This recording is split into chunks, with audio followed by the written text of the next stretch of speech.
Anyway, my name is Jonathan Ohms. I work for GoSpotCheck and I'm a developer there. And today we're going to talk about speeding up a slow endpoint that was just giving us a bunch of issues, actually caused our app to crash, and not very helpful. So we're going to go between some of the real world data and then some of the changes we make, and back to the using like a demo type of app, and then back to the real world data to see what that actually did for us in real life. So this is what we were facing off the bat. So it was about 5 seconds on average for our entire endpoint to render its data. It was taking up 28% of all the web traffic, and it was the second most used endpoint across the app. It was just a ton of like nested data across join tables, that type of stuff. So if you can see down here in the little red spot, there was about 20 selects that were happening on average per request as well.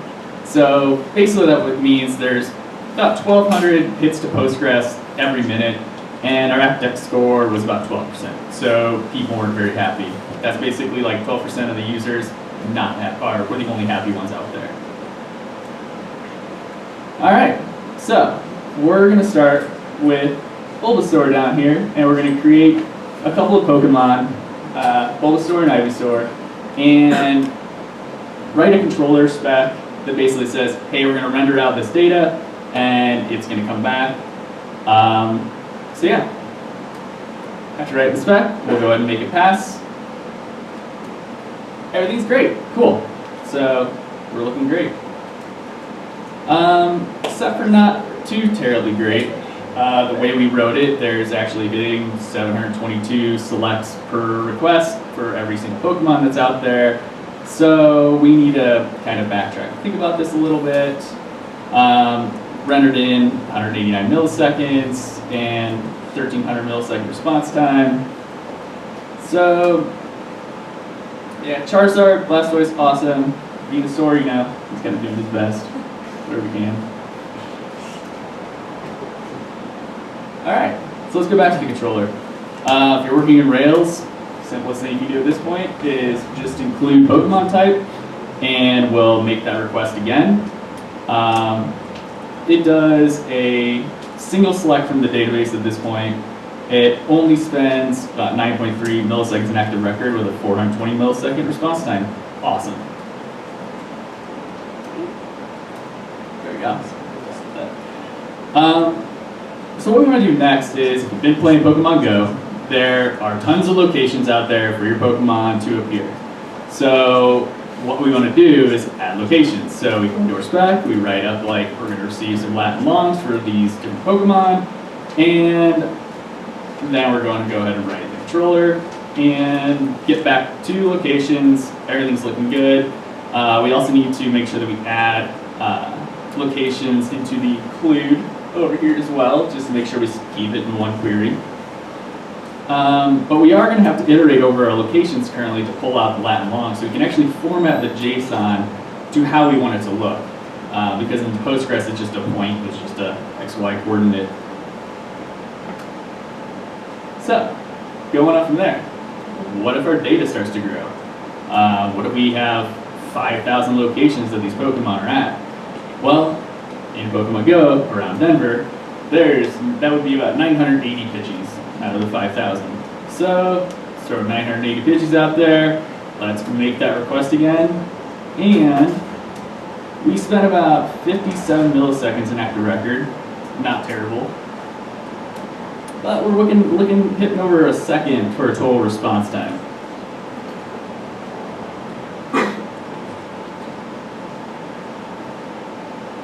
How many Pidgeys do you guys catch? I try to get at least like 5 or 6 a day, so. All right, what if it grows again? Let's say go from 5,000 locations up to 100,000 locations. There's gonna be a ton of Pokemon hanging out up there. This ends up being 19,600 Pidgeys. So we end up making that request again down here, and what comes back is, well, let's spend 972 milliseconds in active record. The downside is now it takes 10 seconds to respond. Primary reason, there's a giant memory hog of whenever you're iterating over those locations and making latitudes and longitudes so you can display them out in JSON, it's just going to take a while. All right, so what can we do? Let's go look at Postgres, see what it's capable of. So let's do a select on just Pokemon, see what like the base case would be, just get the ID, the name, the number, its display number. You'll see it pop up over here in the table that there's just the top 4. You got Bulbasaur, Exeggutor, Venusaur, Charmander, they're all hanging out. Yeah, let's take that select statement and turn it into a subquery that puts it into a function called row to JSON. So what row to JSON is going to do for us is it's going to take that query and basically just render each row specifically as JSON. Really nice. Like now we can just do that formatting in Postgres directly instead of relying on Rails to do it. But sadly, if you can see in that picture, the display number is actually lowercase, so the n is lowercase. We want a Camel Case display number, not happening. So this is just kind of a gotcha in Postgres that we've run into that just make sure we do it. Basically, we want to render a Camel Case. So double quote your alias for display number, and we're going to actually write it this time in our select statement as a CTE. So select display number. The table itself has you can see like the double quotes around display number. The number's actually capitalized. Yay, awesome. We write it as a CTE, so the select statements is inside of that. Do the row to JSON. Boom, now we have a display number that has capital N in it. And Marwack's pretty happy with that. All right, so array aggregate. So now we have a bunch of different rows for each Pokemon, and it's already rendered to JSON. Cool, but that doesn't really help us out because we still need to actually get everything together. So the first step of this is we're going to do an array aggregate, which will turn Postgres into a giant one row of all the JSON just aggregated together, but it's a Postgres array. So, or it's a single row. Kind of helps out. What we're missing here is it actually needs to be a JSON array still, so the next step is formatting that. The last thing would be a array to JSON function. So we have our CTE up here. We're going to limit it to just 2 Pokemon, just for able to display it up there correctly. And do that original select statement. Then we're going to pop that one into the row to JSON, which then of course gives us each row. We're going to array aggregate that, builds up the big Postgres array. And finally an array to JSON. And now we end up with our Pokemon just as one giant JSON array. Super helpful. Or if you want to, you can write this as a subquery. Each function just in line with one another. Put your subquery in there. The alias gets called, or the function calls on the alias, so it looks a lot better. All right, so what we're missing is the types. So we have all the main fields of the Pokemon, but now we need to take care of all the joins that go across, which is the types, the locations, figure that stuff out. So types, it's a little bit simpler, so we'll start there. We create a function that's called JSON API types, and it just renders back JSON. And it essentially is just using that same function, those 3 functions we used before. It's just selecting the types. So we're going to go ahead and select Jigglypuff's types, and that's going to return back fairy and normal. So now we have Jigglypuff's types. Now we need to figure out how we're going to deal with locations. So starting off here, it's a little bit more complicated because of the point type in Postgres, and we need to pull it off. We also have to alias those to lat and long. You can kind of see those there. As far as the 0th coordinate would be your lat, first one would be long. And we're going to go ahead and select that from Pokemon 64, which is Kadabra, and find out where he's located at. So now we have the JSON correctly formatted as an array for where he is at. So let's put all of that together and let's see if we can format all of our JSON correctly. We're going to go ahead and select that first piece from Pokemon. That's just the ID, the name, the number, and the display number in quotes. And then use our two functions just as types and locations. And that's going to go ahead and give us our full Pokemon JSON that needs to get rendered out of our API. And Evie's pretty happy about it. So, of course, we have to go plug this back in. We need to go back to Rails. You're going to want to add your query back in your controller. Hopefully you actually put in this model somewhere. But just for table visibility, you can render out the JSON Pokemon just like this as far as we're actually not even doing any to JSON. We're actually just making the JSON string itself and putting Pokemon at the front. Calling down the query JSON method, which is going to return back just the JSON string itself from the database, just as the one row that we were trying to get before. So you'll want to create your migrations to add those functions in because, of course, JSON API types and locations don't actually exist in the database yet. And verify all your tests still pass. Sweet, so we're still looking pretty good. So finally, we want to make that request and see what the results actually come back as. So we do a request, and you can see the Postgres actually popping up in the request. It's just what we wrote specifically. And if you're looking down here, you can see the times. So originally, we were sitting at 10 seconds whenever Ruby was basically processing all the JSON. And now we're down to 329 milliseconds. So we just have Postgres do all of the JSON conversion for us, take it out of Ruby's hands, and that's a pretty huge increase. So what did this actually do for us in real life? Well, our average on that endpoint went from 5 seconds down to 322 milliseconds. And before we only had like 12% of the people are happy. Looks like we're about 86% of people are happy. So looking a whole lot better at this point. We've actually dropped down from the #1 hit endpoint to #1 time spent in our entire app as far as web traffic from 28% all the way down to 10.6%. The second highest point, hey, it's actually in the right spot at least. So one of the big changes here then as well is that Postgres Select, its average calls per transaction is 0.9999. So basically every single time somebody does a request, it's just running that one select. And it's not doing all those 20 different selects to Postgres. So it's just evening it out quite a bit. All right, so what we do know is Pokemon and types, well, they're pretty static, right? Like they're not going to change a whole lot.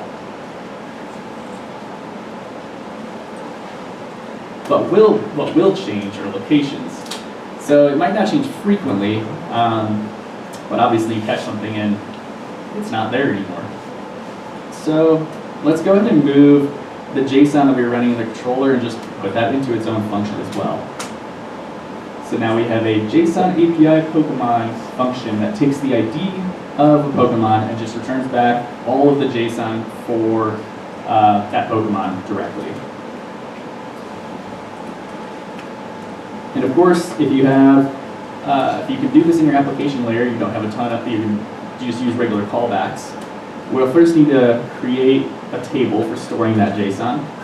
And so it references Pokemon, and it has the JSON in there, and it's generated at timestamp.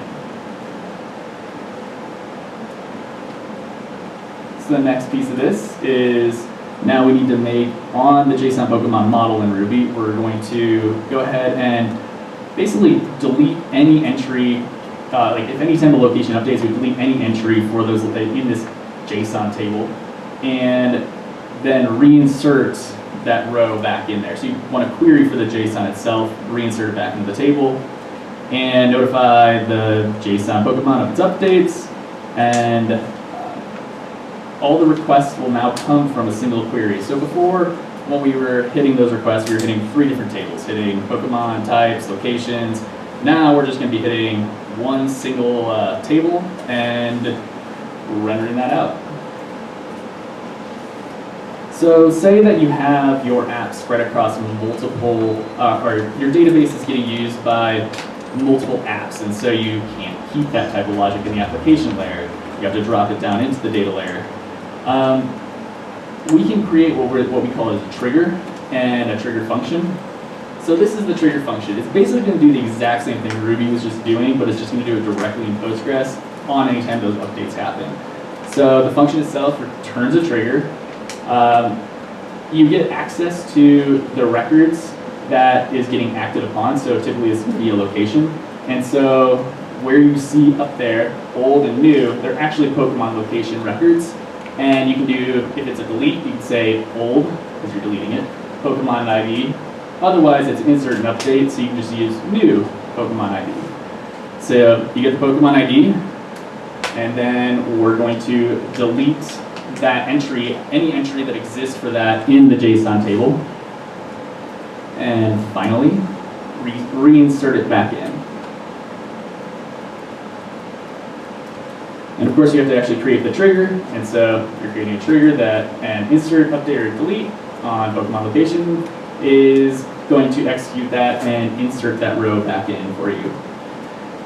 What does this look like for an example so it's a little bit easier to follow? So let's say that we insert a Pokemon location, and it's ID of not with 3 9s and an 8, or 4 9s and an 8. We're going to select out the generated at timestamp and the Pokemon JSON of Pokemon number 6. We get the generated at timestamp of whenever that went in, as well as Charizard, who is flying in fire and has one location, which is the location we just inserted. So we need to insert another one. We select out the generated at, we select the Pokemon JSON, and the generated at has been updated from the previous one. And Charizard now has 2 locations, and it's only one entry into that table for Pokemon JSON. So now we ought to have, so basically anytime the location's changing, we are just deleting out an old row and just updating the cache for it, so that anytime a request comes in for it, we just automatically have the locations ready. So finally, this is deleting one out, and we're going to just delete the first one, showing that we did the update, and your generated at, and one location is now remaining, the more recent location. So now we know where to get Charizard. All right, so let's assume that Pokemon JSON is fully populated. So I think it's about 720 Pokemon are now all into the database. All the JSON's ready. We want to replace that query in the controller. So now it's super simple. It's just a select Pokemon JSON from JSON Pokemon from the table itself. And then we can map over it and just attach the joins. It's just a giant string. And each row is just an individual row. Verify everything's good. The benefit here again is that you're only touching one table for this request instead of 3. So let's go and take a look and see what this did for us. Our original Ruby serialization took about 972 milliseconds in active record, but a total response time of 10 seconds, and that's all that iteration for the locations to get into JSON. So our next one was the Postgres serialization, dropped that total response time all the way down to 329 milliseconds. And now we make a request for the new endpoint, and you can see it's only doing select Pokemon JSON from JSON Pokemon. And it's pretty fast, 44 milliseconds coming back. Jolteon's pretty happy about that. It's pretty dang quick. All right, so we're going to go ahead and talk a little bit about caching then. Why, whenever we have so much data that we need to hit Postgres on every single request? There's multiple options out there. You can do memory stores, file stores, memcache stores. They all just act differently. A lot of Redis seems to be very highly used, and it's actually been a lot of fun. And it's really cheap too. You can probably get away with $5 a month, if not the free version, like 30 megs, storing all that Pokemon JSON just into Redis and rendering back out. Redis itself is a key value in-memory database, and so instead of doing long queries, you're basically O of n lookup. So you just point to the key that you want, get the value back out, you're done. So our value is basically going to be that JSON. To get Redis set up, we'll go ahead and build out a Redis class and put it into the initializers for Ruby. So whenever you start up the server, Redis is up and running, your connection's there, you can just automatically start talking to Redis. Mock Redis is what's used for testing, and it's actually really handy and really nice to use, and you don't need the Redis database set up for it. And you can configure all this in application RB with just a with the config store of Redis store. So let's just go ahead and see about caching the entire response. So we'll write up a test, and the test is basically saying, get the cache key, or the first test is saying, on the initial request, you're going to look at the cache, get the cache key, and nothing's going to be there, make a request, and verify that Bulbasaur is actually in the cache then. The next step is on sequential request, you're going to basically use that, when you get the request, you're going to get back the cache instead. So we write the test as, just put the cache in there, it's not a Pokemon actually, it's just we're putting a string in there. And then we get the index, and when the response comes back, we're going to have not Pokemon come back. We add that into the controller. And so basically when this comes in, we want to select from the database when there is nothing in the cache, and insert that into the cache, which is like right here. And then we just respond back. But if the cache does have the JSON located in it, it's going to just render that back out to us. So it'll just basically skip Postgres after subsequent requests.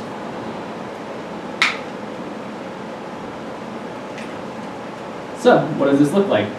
Very first request we're going to make loads the cache. So you can see here there's a select Pokemon JSON from Pokemon JSON. It takes 74 milliseconds in total response time. And now let's make a second request. It doesn't hit the database at all. It's pretty awesome. Active record is at 0 milliseconds. This came back in 13 milliseconds. So from the very beginning we were at 10 seconds, and now we're all the way down to 13 milliseconds.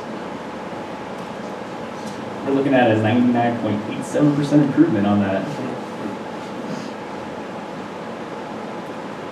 But of course, it changes. So our cache busting has to happen because locations are going to change. So we basically want to prove here in this testing that we're going to create two locations, get the index, or create a location, get the index, create a second location, but that location doesn't come back to us because we're just now caching everything, and we need to bust the cache so that otherwise you're just kind of flopping around with this. Kind of sucks.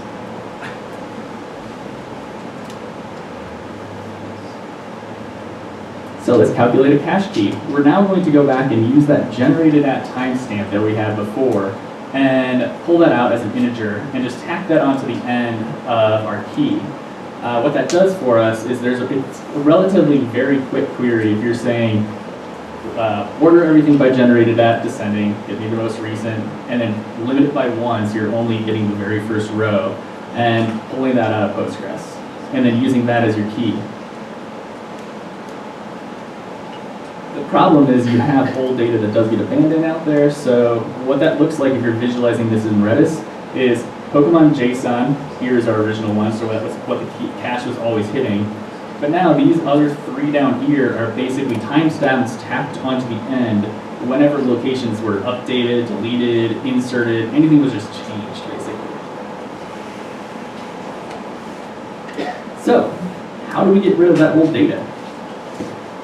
We can set a time to live on it, which basically says, hey, there's a set X, which basically set is you're setting something into Redis, and then the X is the expiry. So it's like key, put the time in there in seconds, and then the value you want to attach to it. So we're going to say expire in 5 minutes. We can, our test is up here for it, so we expected it to be -1, but was actually, or expected to be within 1 second of 300, so 1 second of 5 minutes. And once we have all of that set up, what that looks like in Redis is, right here we can call it, this is called Redis CLI. It's basically we're opening up just like a query, like a Postgres query. This is their query language. Do a TTL on Pokemon JSON, and it returns -1, which means it's never going to expire. We can say expire Pokemon JSON 10, which says expire in 10 seconds. We can run TTL in 4 seconds later, comes back with 6. We'll run it a few seconds later, comes back with 1. We then run it again, and it's at -2. What does that mean? It's just not there anymore. We can say get Pokemon JSON, the data is now cleaned up, so we don't ever have to worry about it. Basically, all we want to do is put data in, not have to manage it, calculate the key, get it back out, and it'll just clean itself up after a certain amount of time. And just slow it up. Okay, so what did our initial caching results do for us? So our response time went from 322 milliseconds on average down to 213 milliseconds. So another solid little boost there. And our app deck score is now up to 96%. So 96% of users are happy. This now drops it down from 10.6% of the all web traffic consumed down to 6.2%. Definitely not taking up as much time. And down here you can see that Postgres select, actually the other that's right there, that is now our most expensive query that's happening. It's taking 154 milliseconds on average. It's the average calls per transaction is about 45%. So basically 45% of the time it's not able to get anything out of the cache, and it has to go to Postgres to look at the data, which does cause things to slow down. And as you can see, up in the top part, all these little blue spikes that are happening, that's whenever we touch Postgres, basically. Like, otherwise, all the dips we're hitting the cache, spikes hitting Postgres. So let's go ahead and see if we can avoid some of those lengthy queries. We want to warm up the cache. So let's refactor the query to calculate everything and put it into the cache, into its own class, and call it from the controller directly so we just don't basically lose that same functionality we had before. And everything's looking pretty good from there. Like we can just keep hitting the same way. But now what we can do is we can make a rake task, for instance. The rake task, say, run it every 5 minutes or every 10 minutes. And it's going to hit that same all as JSON Pokemon locator and warm up the cache for us.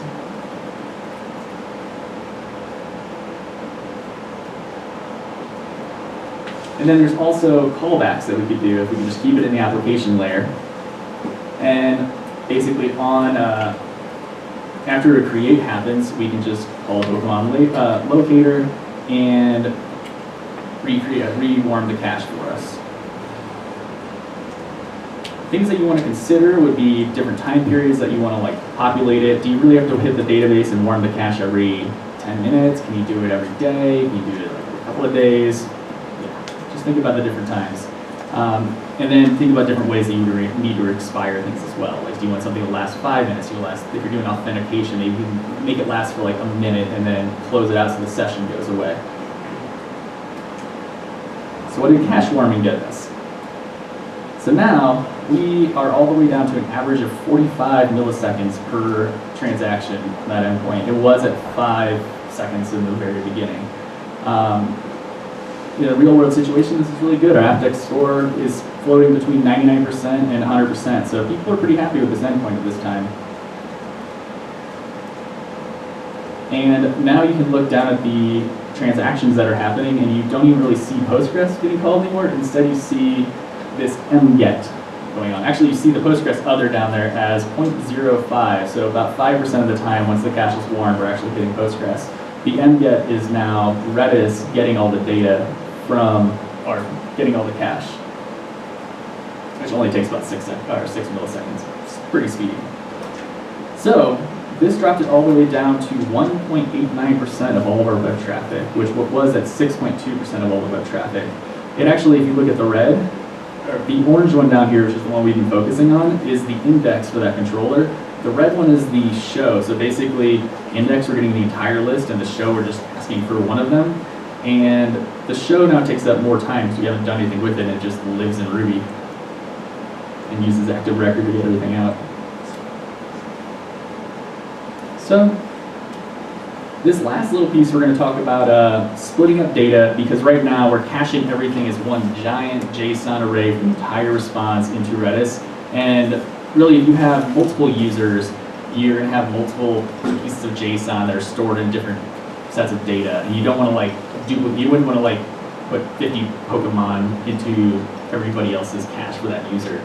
So we can kind of split it up and separate them. If we do this, there's what's called an each get all. So we're going to store off all the keys that we're going to need into Redis as an HStore itself. And it's going to be the Pokemon's ID to the generated at timestamp. So a relatively small amount of data. And we'll see an example of that coming up, what that actually is looking like. But you can kind of see from the test, it's just like Bulbasaur ID to the generated at timestamp of Bulbasaur. So this reduces the size of Redis by basically removing duplication of data. Because I mean, you're paying, it's pretty cheap, but at the same time, if you're just duping data all over the place, then your cache is going to get expensive pretty quick. So we're going to store it as Pokemon ID to its generated at timestamp. And if you look here, this is what an H set will do. So you just say H set a hash with the field and its value. So field 1 and value of hello. And then a field 2 and value of world. And if you do an H get all, it just returns all 4 in order as field 1, hello, field 2, world. So let's cache that expected data and put that into that class that we created for the locator. All this is doing here is pulling out that ID and that generated at time and sticking that into Redis. We do have to splat that array as it goes in, just its arguments are expected for Redis instead of just an actual array. And here's what a hget will give you as well, as an example. So say hm set, put the field hello, field 2 world, which is what we're doing up in the example. And if you get the hash by the fields, then you get back their values. So now we want to actually do the mget, for the Pokemon themselves.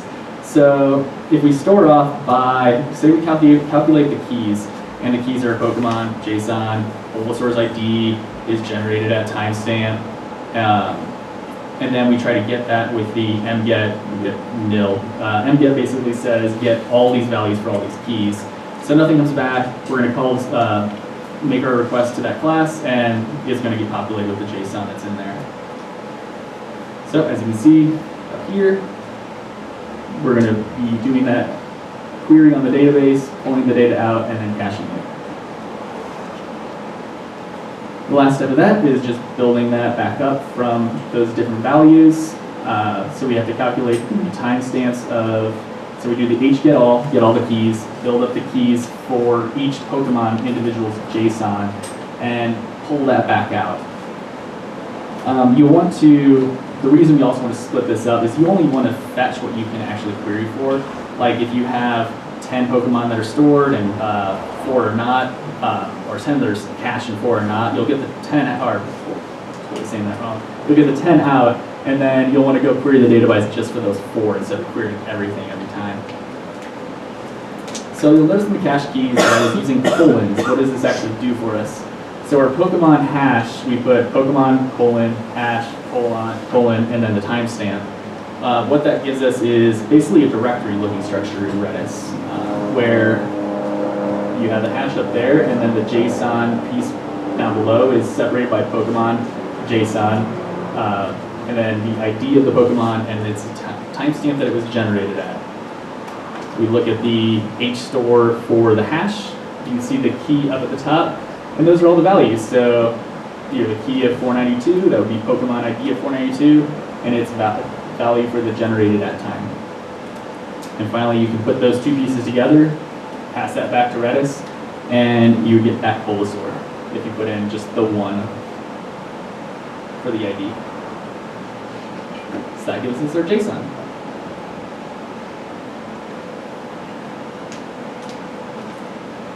So I wanted to say thanks to the entire GSC team for helping to put this together, get this endpoint down, and it's been a lot of fun to build this stuff out because it's really cool to watch performance gains like this, and yeah.